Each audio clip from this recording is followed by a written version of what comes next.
I try really hard to be kind. Kind to my coworkers, my friends, my family, kind to the environment, kind to animals and other living creatures. I try to be kind. And for the most part, I think I do an okay job, except for one area in my life. When I slide behind the wheel of my car, I become a race car driver with the mouth of a sailor for anyone who dares get in my way. I am not kind on the road. And for what reason? It's not like I'm a super important person that's late for a super important job. I know this rationally, and being both teacher and counselor, I've tried different strategies and psychoanalyzed myself. But driving continues to be a daily reminder for me to practice kindness. I don't think I'm the only person who struggles to practice kindness in different areas of their life. I'm curious what areas of your life it's difficult to be kind. Yep, I'm talking to you.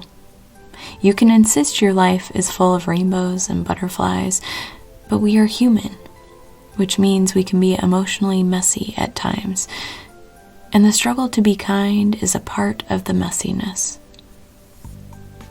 In this second episode of our kindness series, we'll explore reasons we may struggle to be kind and explore how we might choose to be kind. Welcome to Limitless Thoughts, a podcast from Limitless Life Counseling where we explore questions, thoughts, ideas, and emotions. If you've missed our other episodes, you can check them out wherever you find your favorite podcasts. I would love you to become a follower and share this with others, because together we can bring more light to the world.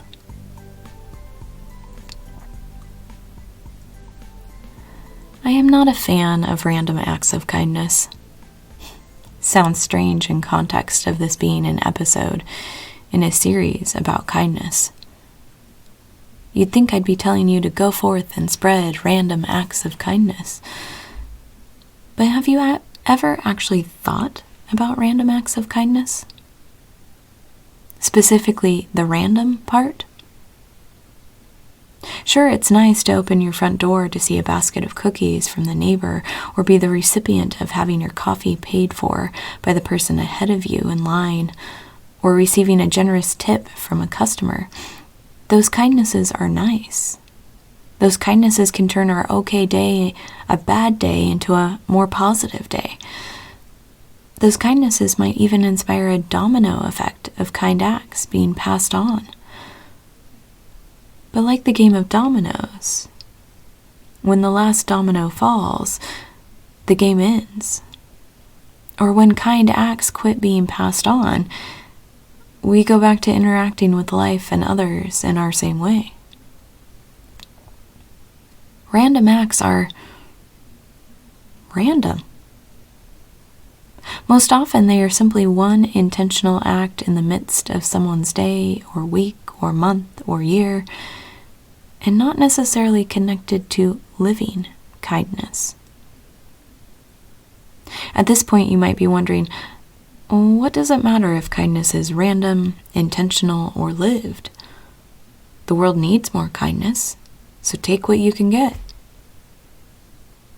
The world does need more kindness, but I wonder how much more powerful, how much more felt is kindness by the receiver and the giver when it's practiced each day, lived each day.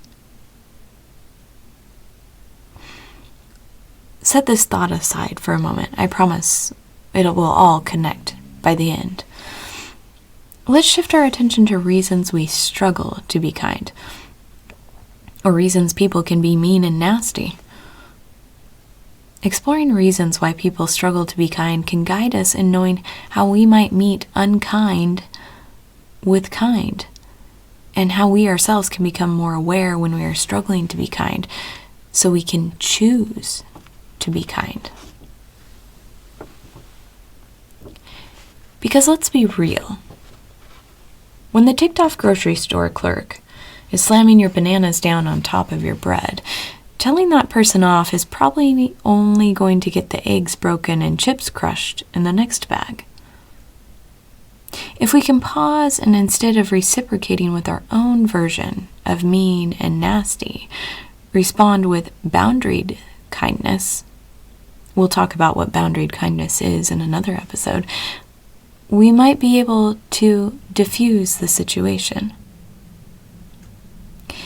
Beyond being able to diffuse situations, the other benefit of us exploring reasons we struggle to be kind is it may offer us a better understanding of our own patterns with kindness and unkindness.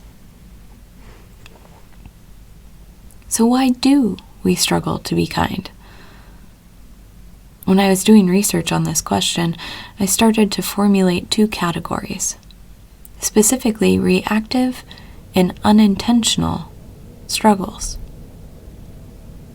Let's start with reactive struggles to be kind.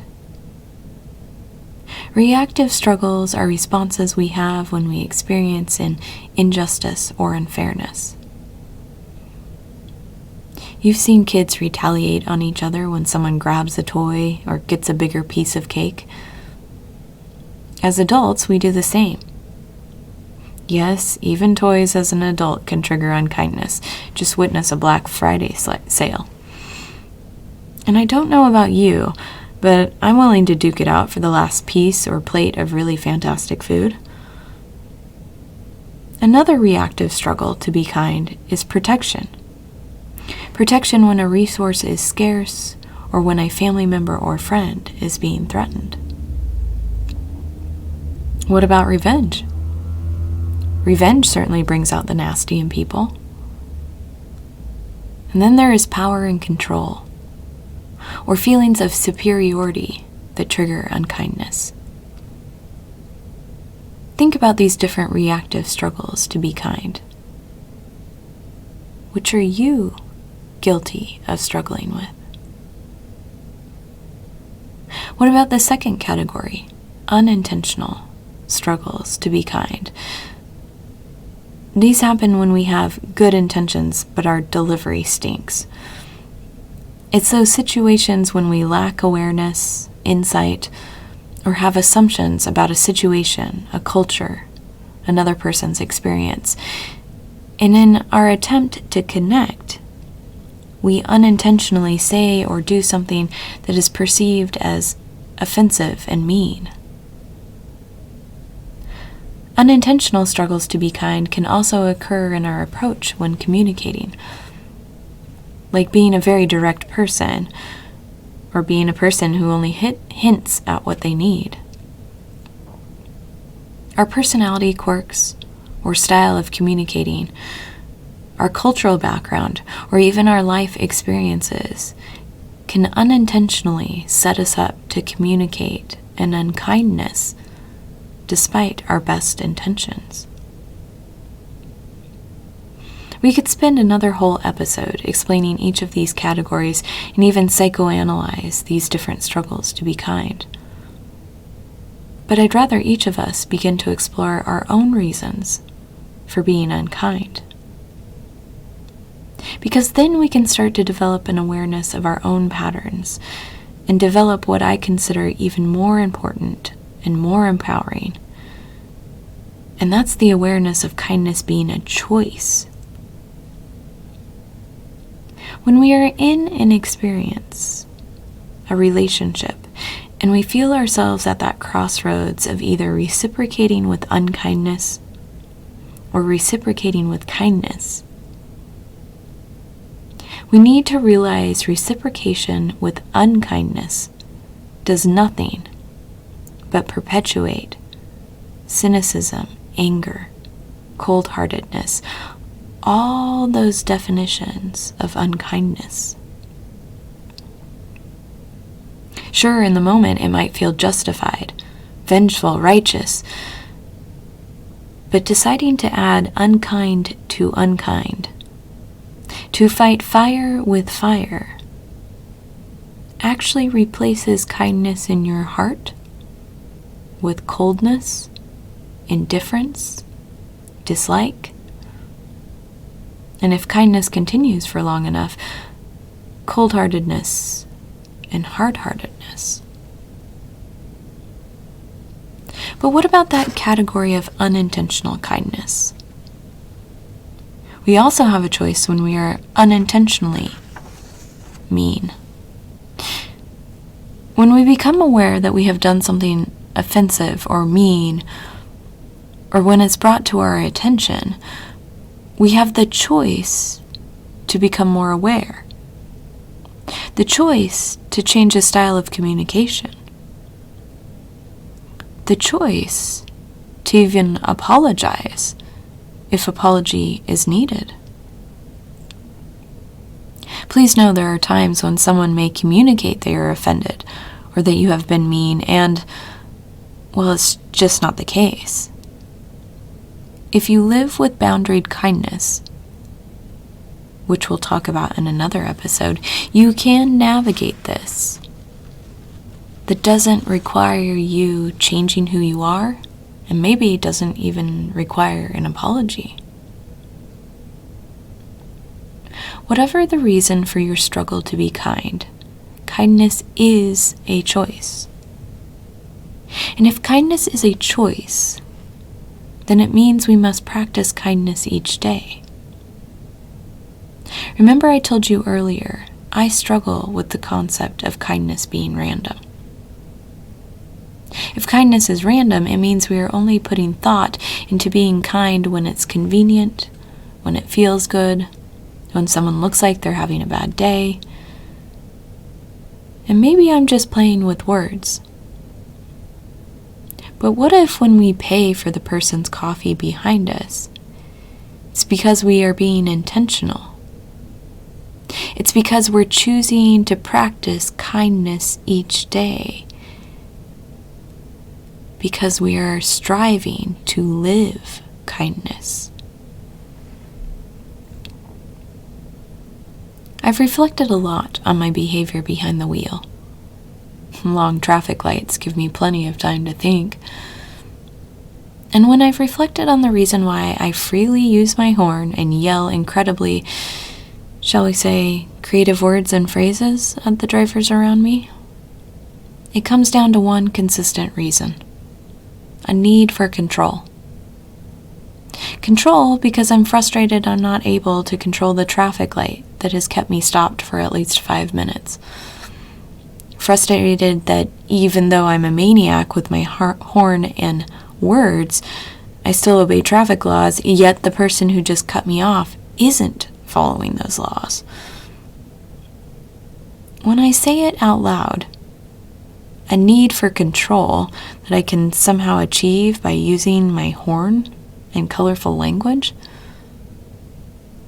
I hope you heard the question mark at the end of that sentence, because when we reflect on situations in which we are responding with unkindness, we start to realize unkindness really doesn't get our need met, doesn't fix our problem, doesn't fix the relationship. And even if we somehow do fix the problem with unkindness or get our needs met with unkindness, it's not a sustainable approach. Not sustainable because continually responding with unkindness will eventually cause relationships to end, will eventually lead to deeper feelings of anger, depression, and even hate, which will eventually affect our health. I can make the choice to be a frustrated driver, or I can make the choice to let go of trying to control the traffic lights, let go of trying to control the other drivers, and appreciate the drive while maybe listening to a podcast. We have the choice to be kind or unkind. We have the choice to practice kindness. We have the choice to live kindness. What's your choice?